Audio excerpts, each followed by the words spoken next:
In this episode of the Lehigh Valley with Love podcast, we sit down with Diya and Brannagh, the high school student hosts of YANA LV on WDIY 88.1 FM. They explain how they got started on their iPhones, how they secured their first guests, made the foray to WDIY, and why the topic of mental health is so important to them.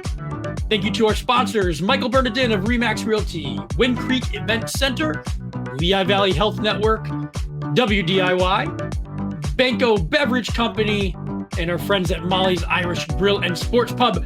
Now, let's get into it and talk more and learn about YANA LV with Diya and Brannagh. My name is Diya. I am a senior at Moravian Academy High School.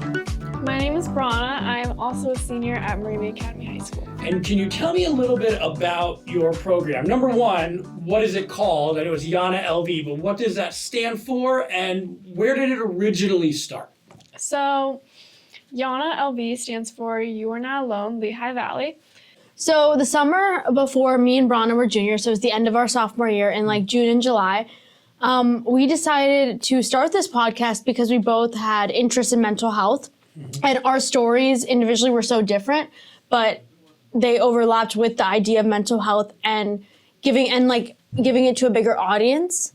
Honestly, I feel like me and Diya and I, we're very active on social media, I would say. Like, we have TikTok, Snapchat, Instagram, like, all that. And honestly, I haven't seen a lot of younger individuals getting more involved in mental health. And I feel like that's really important, especially because I feel like if you're seeing, I guess it's good that there's, like, you know, people with more lived experiences that are talking about mental health. But I feel like also mental health affects everyone of all ages. So I feel like it's really important to have someone with a younger, point of view, hasn't had so many experiences and is just living their day-to-day life, suffering with, various things going on. So, and with social media, like even from my generation, it's very much, it's curated. It's what you want to show people. Yeah. But still, it's difficult sometimes to figure that out. Like, hey, that other girl isn't happy all the time. Yeah, exactly. I'm comparing myself to them. Exactly. Yeah. So do you find amongst your peers, do you see mental health problems from yourself? Yeah, so I would just say, like, even in high school, like, even the people around me, like, the people that Brannagh and I, like, go, like, just in general, that we surround ourselves with,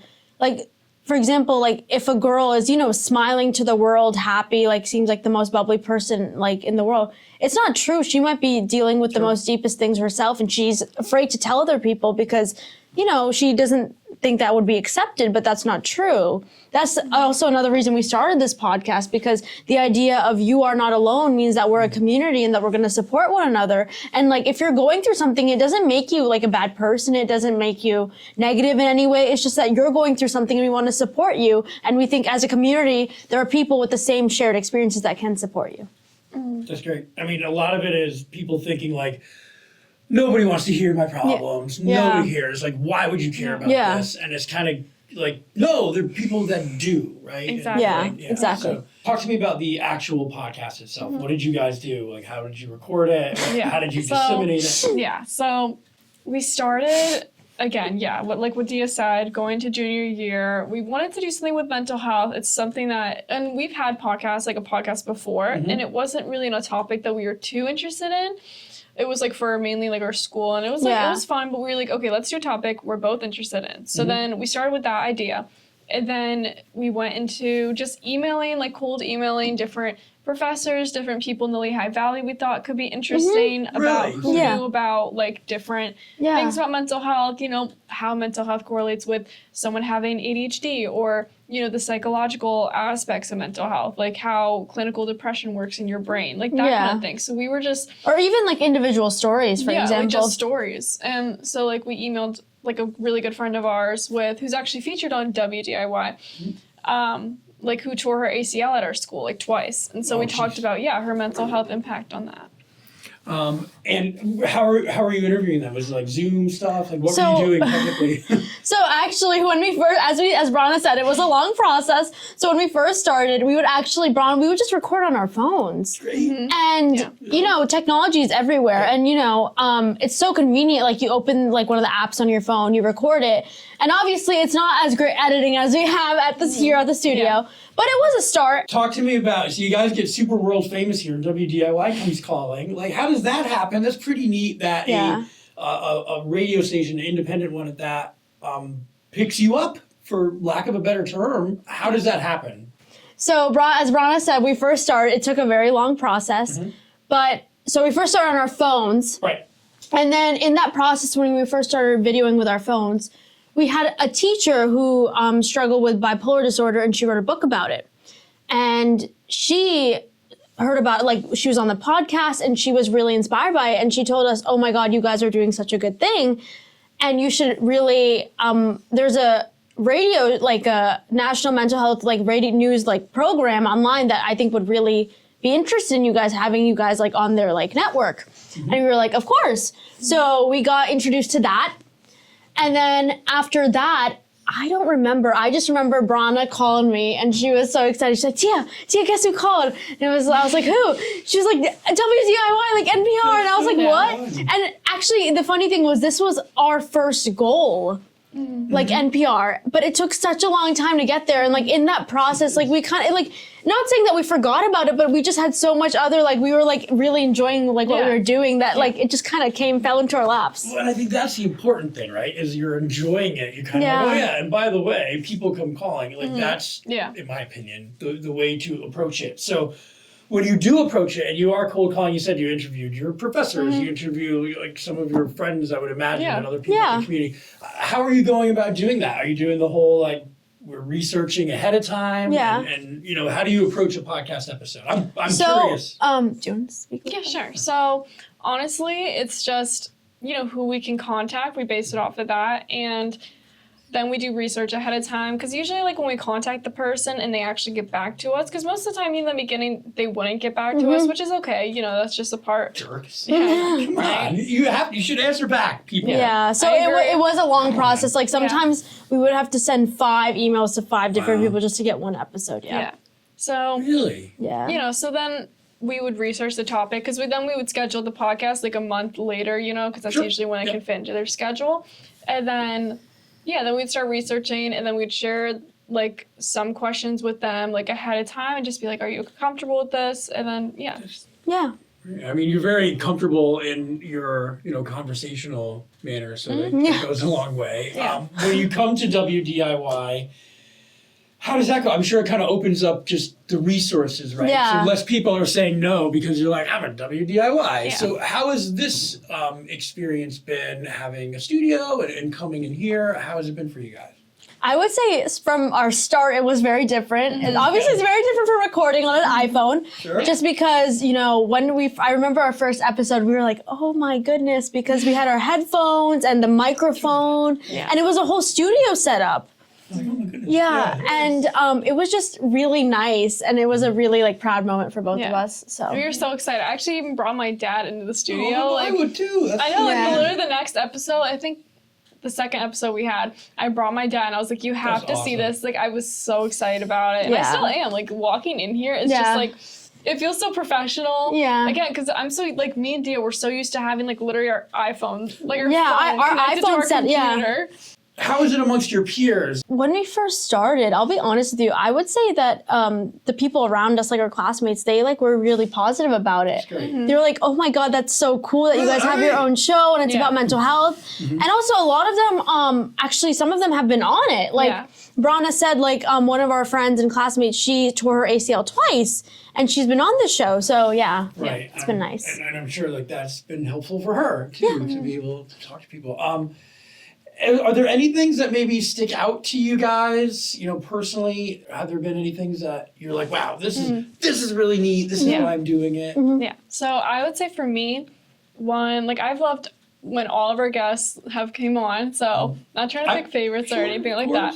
But I would say like what really stuck with me was when, what was his name? David Robertson, right? Yeah. When David Robertson, he came on to talk about Joshua. And it's basically like an organization that talks about, that's for his brother Josh, his little brother, who unfortunately passed away due to addiction. And, you know, he, instead of, obviously it's a very difficult situation.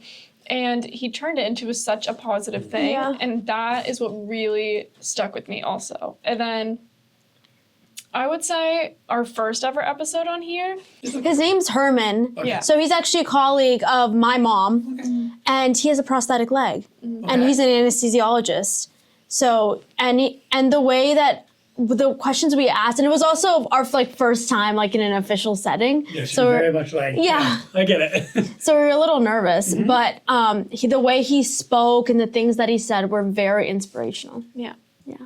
And you guys, let's talk about you guys as students. I mean, you're seniors. What are your personal plans that you're comfortable sharing? Yeah, so I'm going to the University of Virginia to study biology, and I have hopes of being a plastic surgeon. So. Okay, awesome. So I'm going to New York University, NYU, and my plan is to study liberal studies and then political science or psychology, and then do pre-law and then go into law school. That's excellent. So this is I don't want to get ahead of ourselves and say, what are you going to do with the podcast? But have you talked about that at all? Yeah. What are you planning on doing?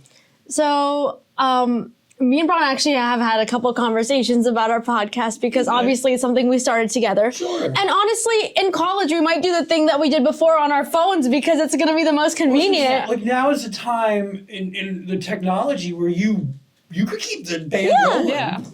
It's just obviously we can't come here and record at the studio, but we'll keep YANA alive. Yeah. So You could do a Christmas special. Yeah. As a Yeah. I DIY, right? Come in. when we come back for break, for sure. Something like that. I know May is Mental Health Awareness Month, correct? Yes, it is. I guess if there are any young people listening, what are maybe some of the things that you've taken to heart that you have learned? I know that mental health is a big, we want to make sure people are talking to professionals and reach out, don't take everything with a grain of salt, of course, but are there any things that you've kind of taken to heart that have helped you, things that you have learned along the way? I would say that understanding all it's good to understand the general message of, talking to other people and maybe even just listening to our previous episodes with so many different types of individuals with so many different types of stories has really helped me understand that, even though our situations aren't exactly the same, we're still bringing attention to talking about the things that we go through. And I feel like that is so important, is recognizing, what is going on with our lives? How are we going to move forward with this? Obviously, we don't want to look at it in a negative light and turn it into something positive. So I would say, just looking at the more positive things. One thing that has stuck with me is I think, we talk about this a couple times in our episodes, is that physical health is so widespread. Everyone's like, oh, you should eat better, move, get up and move, But I feel like mental health isn't as talked about. But I think everyone has physical health. I think everyone has mental health, whether they recognize it or not.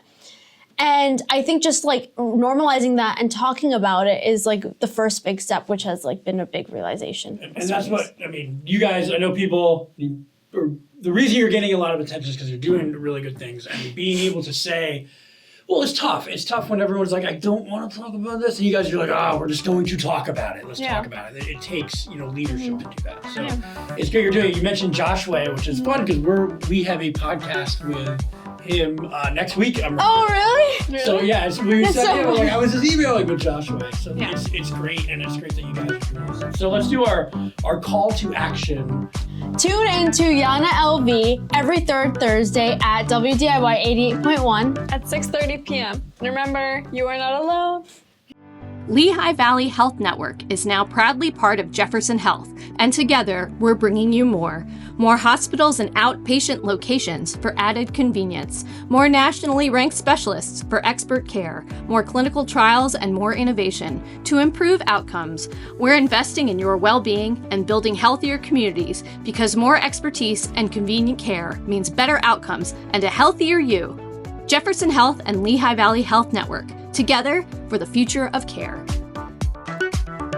A big thank you to our sponsors, Michael Bernadyn with Remax Real Estate, Molly's Irish Grill and Sports Pub, Banko Beverage Company, Wind Creek Event Center, WDIY 88.1 FM, and of course our friends at Lehigh Valley Health Network.